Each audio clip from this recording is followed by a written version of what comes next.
नमस्कार।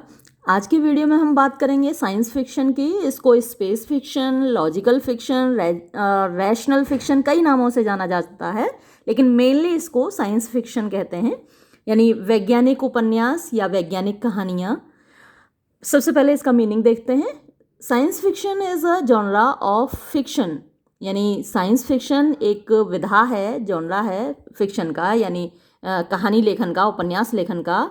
Dealing with imaginary, dealing with का मतलब होता है संबंधित होता है, इमेजिनरी काल्पनिक, जो कि संबंधित होता है काल्पनिक, बट लेकिन मोर और लेस प्लॉजिबल, मोर और लेस कम या ज़्यादा, प्लॉजिबल होता है यानी विश्वस्त, इनके बारे में विश्वास किया जा सकता है, संभावित या पॉसिबल कह सकते हैं प्लॉजिबल को आप, जिन पर विश्वास किया जा सकता है वो प्लॉजिबल कहलाते हैं।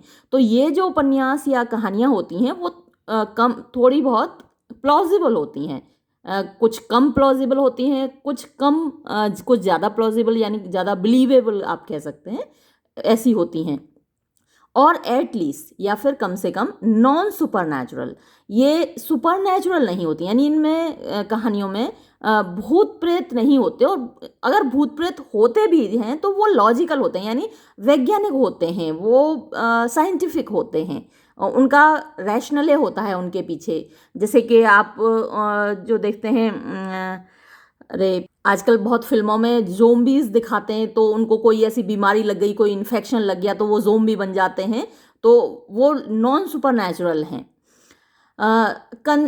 Content such as future settings, तो उसमें जो कंटेंट होता है यानी कि जो विषय वस्तु होती है, सच एज फ्यूचर सेटिंग्स यानी भविष्य में होने वाली चीज़ें आपको पहले ही दिख जाती हैं।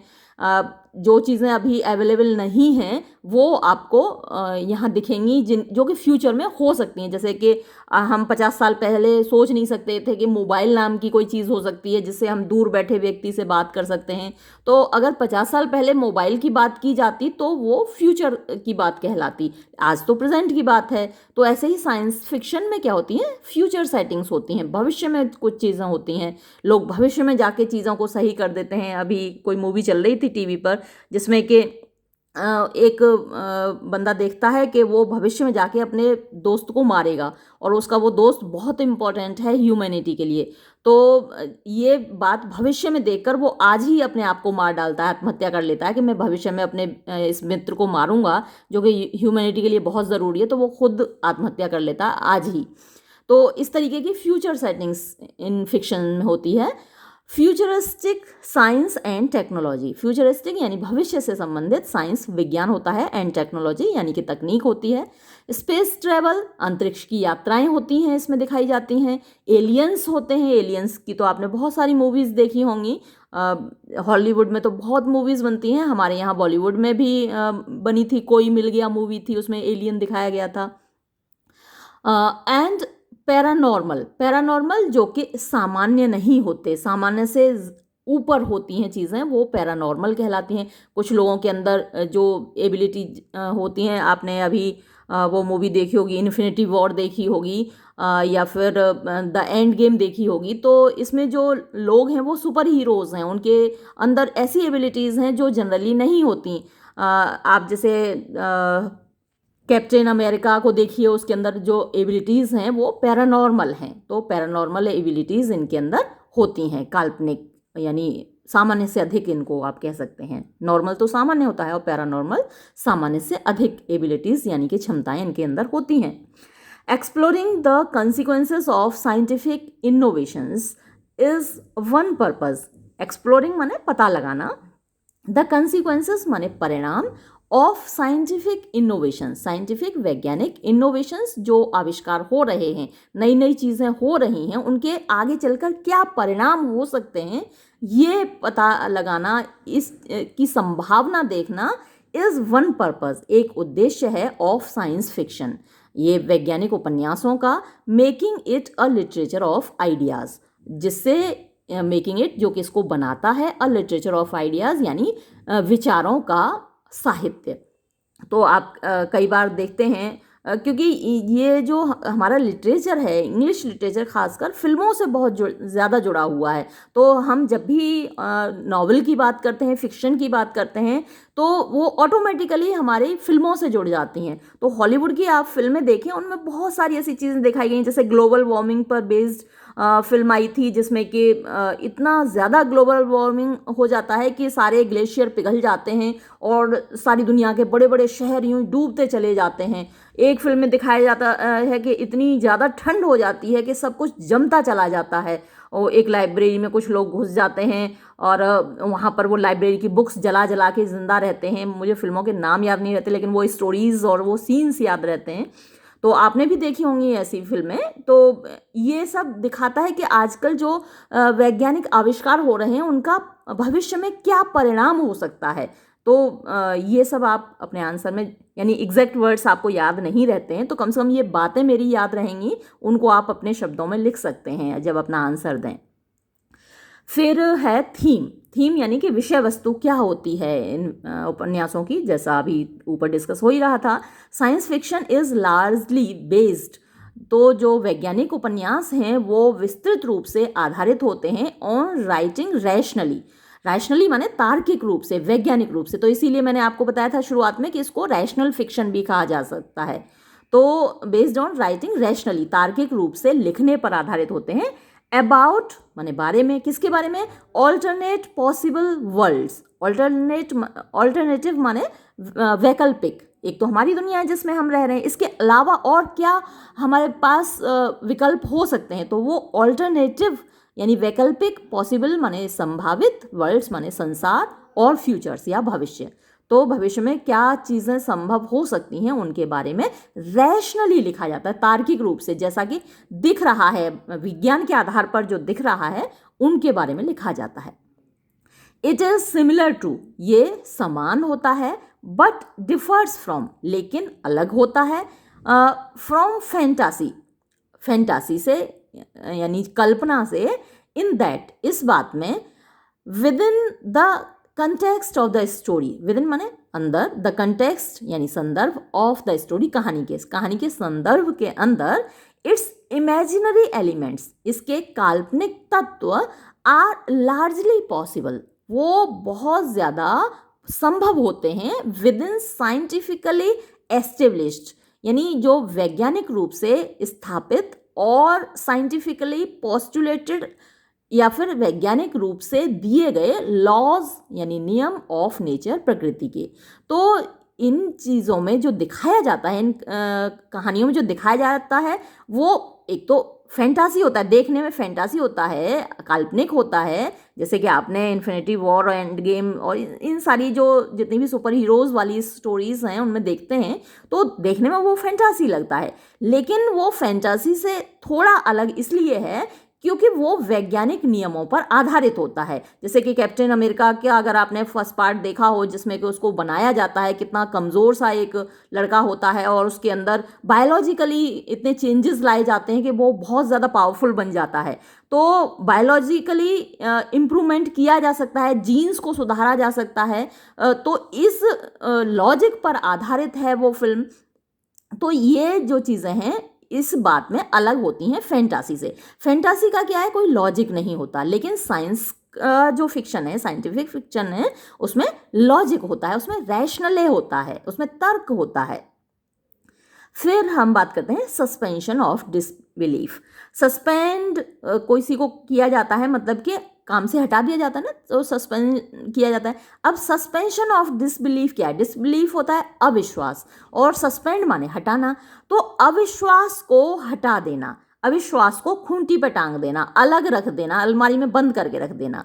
तो जब आप साइंस फिक्शन देखते हैं या फिर साइंस फिक्शन पढ़ते हैं, कोई साइंटिफिक उपन्यास पढ़ते हैं, तो आप क्या करते हैं? सस्पेंशन ऑफ डिसबिलीफ करते हैं, यानी अपना जो अविश्वास की भावना है उसको अलग रख देते हैं, अलमारी में बंद करके, ताला लगा के।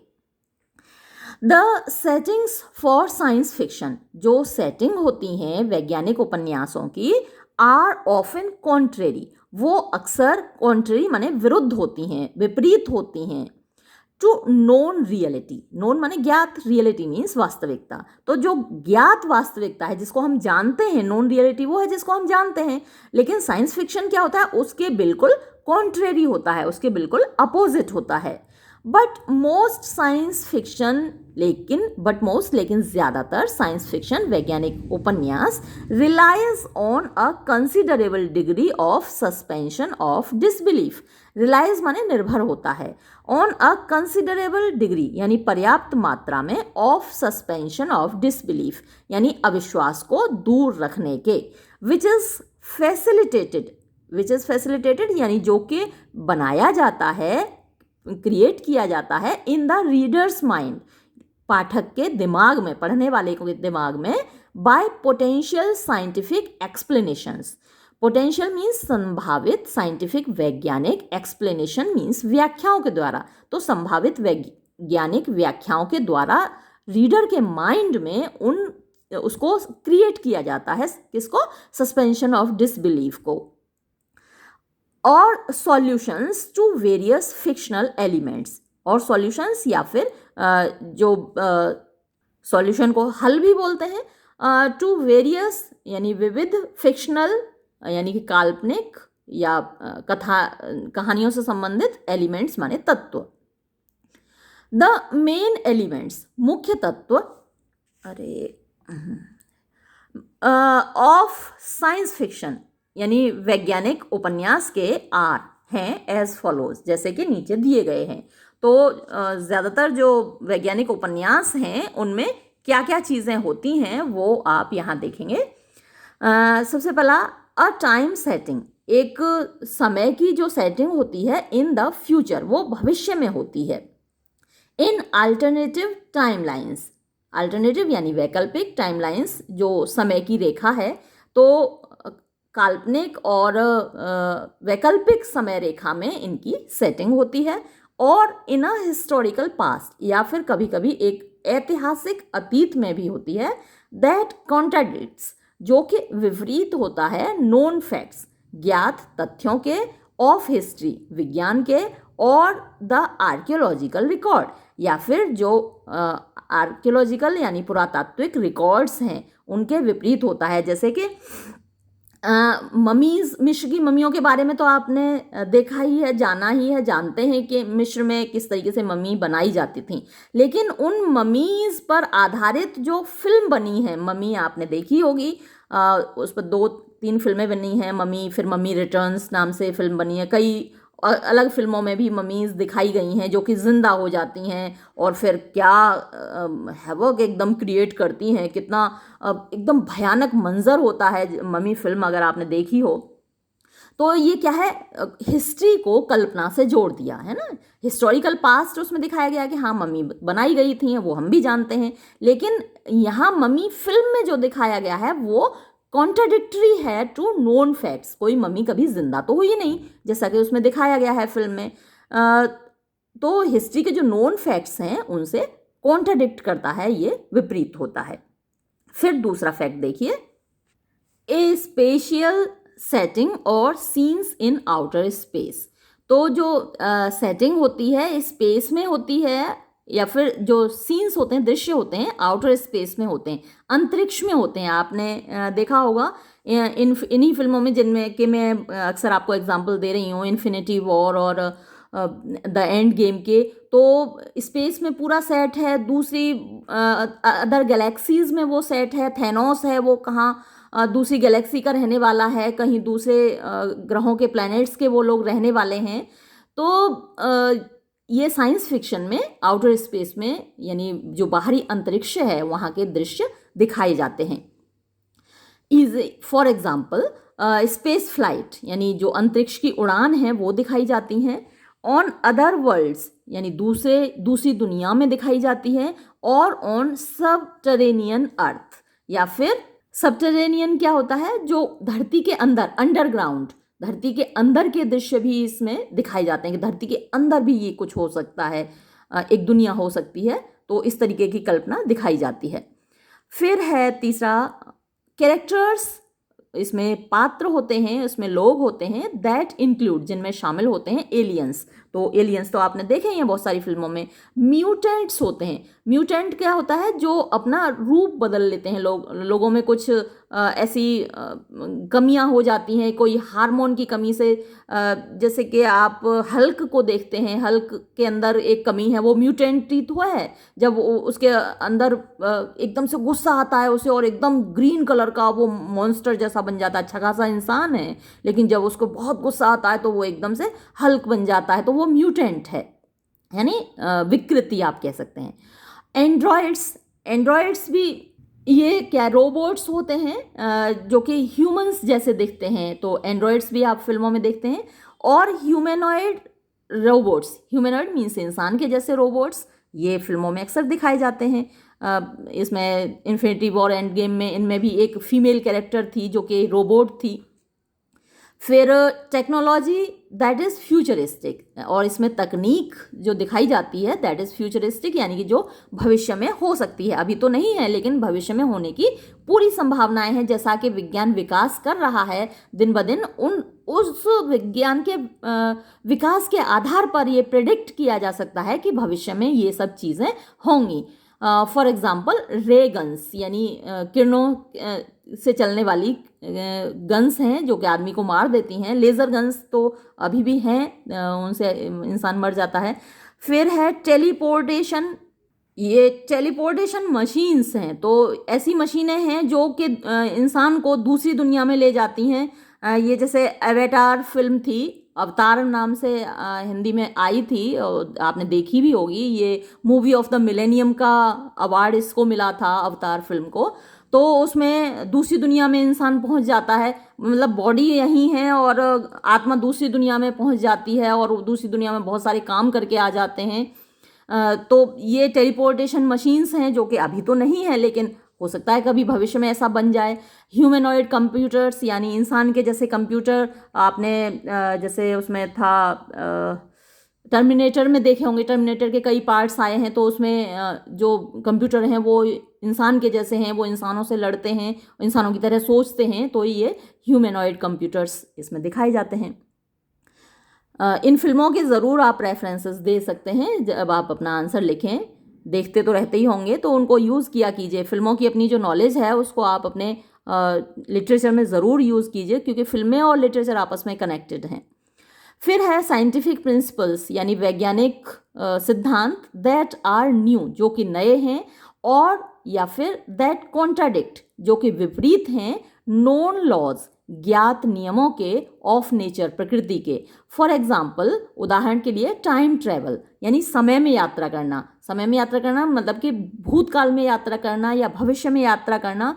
तो जैसा मैंने अभी आपको थोड़ी देर पहले भी एग्जाम्पल दिया था, और इसमें एंड गेम में भी एक टाइम डकैती दिखाई गई है, तो वो लोग भविष्य में भी यात्रा कर सकते हैं और भूतकाल में भी यात्रा कर सकते हैं, तो ये टाइम ट्रेवल है, जो कि कॉन्ट्रेरी है, यानी जो ज्ञात नियम हैं उनके तो खिलाफ है, हम लोग नहीं जा सकते, लेकिन हो सकता है भविष्य में कभी ऐसा हो। फिर है वर्म होल्स। ये वर्म होल्स क्या हैं? ये काल्पनिक कनेक्शन है, यानी काल्पनिक रूप से दो बहुत दूर की दुनियाओं को आपस में जोड़ दिया, या फिर भविष्य को भूतकाल से जोड़ दिया, तो ये वर्म होल कहलाता है। और फास्टर देन लाइट ट्रेवल, या फिर जो रोशनी है वो सबसे तेज चलती है। अब रोशनी से भी ज़्यादा तेज यात्राएं इसमें दिखाई जाती हैं। फिर है पैरानॉर्मल एबिलिटीज़। पैरानॉर्मल जो कि नॉर्मल से ऊपर हैं, सामान्य से अधिक एबिलिटीज़, क्षमताएं, जैसे मैंने आपको बताई कि सुपर हीरोज़ की जो एबिलिटीज़ हैं, क्षमताएं हैं, वो पैरानॉर्मल हैं, सामान्य व्यक्ति में इतनी एबिलिटीज़ नहीं होती। सच एज माइंड कंट्रोल, हाँ ये एक और दिखाया जाता है, माइंड कंट्रोल, यानी किसी के दिमाग पर अधिकार कर लेना, किसी के बस सिर पे हाथ रखा और माइंड उसका कंट्रोल में आ जाता है। कभी कभी तो सिर पर हाथ रखे बिना ही कंट्रोल में आ जाता है, ये आपने अक्सर फिल्मों में देखा होगा। हॉलीवुड की फिल्मों में बहुत दिखाया जाता है, बॉलीवुड की भी कुछ फिल्मों में है, मुझे इस वक्त याद नहीं आ रहा। कुछ बागी फिल्म आई थी, जो टाइगर श्रॉफ की पहली बागी फिल्म थी, उसमें जो गुरुजी थे उनके अंदर बहुत सारी क्षमताएं थीं इस टाइप की। वो माइंड कंट्रोल कर सकते थे और चीज़ों को भी उठा सकते थे अपनी, सिर्फ हाथ हिलाकर, मतलब हाथ लगाकर नहीं, सिर्फ हाथ हिलाकर चीज़ों को उठा सकते हैं। टेलीपैथी, टेलीपैथी में क्या है कि ये सपोज्ड कम्युनिकेशन होता है थॉट्स का, विचारों का, bye means other than the known senses, यानी जो ज्ञात सेंसेस हैं उनके अलावा, यानी दिमाग से दिमाग पढ़ लेते हैं, एक दूसरे का दिमाग पढ़ लेते हैं, वो टेलीपैथी कहलाता है। और टेलीकाइनेसिस, टेलीकाइनेसिस जो अभी मैंने आपको बताया कि हाथ हिलाकर चीज़ों को उठा देते हैं, वो टेलीकाइनेसिस कहलाता है। एंड टेलीपोर्टेशन, टेलीपोर्टेशन वही कि एक जगह से दूसरी जगह ले जाना, काल्पनिक रूप से टेलीपोर्टेशन कहलाता है। और क्या देखने को मिलता है इसमें? अदर यूनिवर्सेस, यानी दूसरे यूनिवर्स, ब्रह्मांड, एक तो हमारा ब्रह्मांड है जो जिसमें हम रह रहे हैं, और दूसरे ब्रह्मांड इसमें देखने को मिलते हैं, और डायमेंशंस, दूसरी दिशाएं, दूसरे आयाम। डायमेंशन के दो मीनिंग होते हैं, आयाम बोल सकते हैं आप इनको, दिशा भी बोल सकते हैं। तो ये देखने को मिलते हैं। और एंड टाइम ट्रैवल, और यात्राएं बिटवीन देम, उनके बीच में, यानी एक ब्रह्मांड से दूसरे ब्रह्मांड के बीच की यात्राएं हमको साइंस फिक्शन में देखने को मिलती हैं। तो यहाँ बुक में तो इतना ही दिया है। एक मैं जब पिछले वाली वीडियो में मैंने आपसे बात की थी साइंस फिक्शन में, तो सबसे ज़्यादा जो प्रोमिनेंटली नाम आता है वो H.G. वेल्स का आता है। थोड़ा सा मैं उनके बारे में दूसरी बुक से अभी आपको दिखाती हूँ। ये देखिए, इन द 1890s, यानी 1890 के दशक में, H.G. Wells, one of the great originators, यानी जो कि महान ओरिजिनेटर माने बनाने वाले, क्रिएटर्स में से, ऑफ साइंस फिक्शन, यानी वैज्ञानिक उपन्यास, साइंस फिक्शन आइडियाज़। तो जिन लोगों ने साइंस फिक्शन के आइडियाज़ दिए, विचार दिए, उनमें से एक था H.G. Wells. Many of which have been refashioned, many of which, जिनमें से बहुत सारे, यानी जो आइडियाज़ उसने दिए उसमें से बहुत सारे, हैव बीन रीफैशन्ड, यानी उनको वापस बना लिया गया है, मैनिपुलेट कर लिया गया है, बाय अदर राइटर्स, दूसरे लेखकों के द्वारा उनको प्रयोग कर लिया गया है। Ideas H.G. वेल्स ने दिए थे, लेकिन दूसरे लेखकों के द्वारा उनको प्रयोग कर लिया गया है। सिंस, यानी तब से। मेड हिज इम्पैक्ट, उसने अपना प्रभाव डाला, ऑन द वर्ल्ड, संसार पर, विद सच स्टोरीज, ऐसी कहानियों से, एज, जैसे कि द टाइम मशीन, ये सबसे ज़्यादा फेमस है उसका उपन्यास, द टाइम मशीन। यानी जो टाइम मशीन में क्या है, आपने फिल्मों में भी देखा होगा, और अक्सर कार्टून एक आता है, उसमें डोरेमोन एक कार्टून आता है, उसके पास टाइम मशीन है। अगर आपने वो कार्टून देखा हो, बच्चे घरों में देखते हैं, तो ये टाइम मशीन बहुत ज़्यादा फेमस हुआ। फिर है द वंडरफुल विजिट, ये 1895 में उनका पब्लिश हुआ है, और टाइम मशीन ये भी 1895 का है।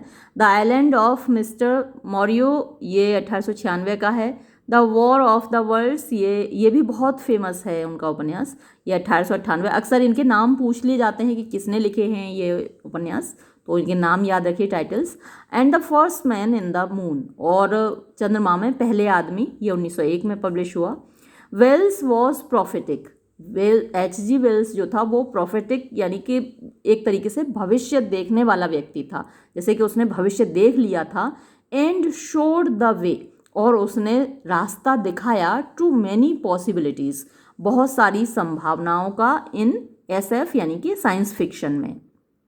ही हैड द एडवांटेज, उसको एक फ़ायदा मिला, of being a trend scientist, कि वो एक प्रशिक्षित वैज्ञानिक था, with a profound understanding, profound माने गहरी, अंडरस्टैंडिंग माने समझ थी उसको गहरी, ऑफ साइंटिफिक मैटर्स, वैज्ञानिक मामलों की।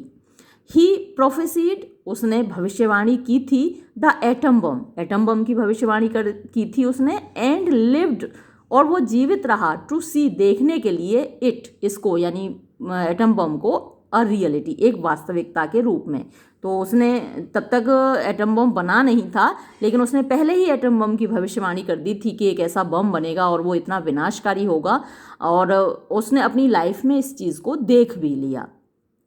तो कहने को तो बहुत सारे नाम हैं जैसे एडगर एलन पो की जो कहानियाँ हैं उनमें बहुत सारी साइंस देखने को मिलती है। एडगर राइस बरो है, उसकी कहानियों में बहुत सारी साइंस फिक्शन देखने को मिलता है। विलियम होप हॉगडन है, उसके राइटिंग्स में मिलता है। बहुत सारे लेखक हैं जिन्होंने साइंस फिक्शन लिखा है, लेकिन H.G. वेल्स उनमें बहुत ज़्यादा फेमस है, तो आप इसको याद रखेंगे।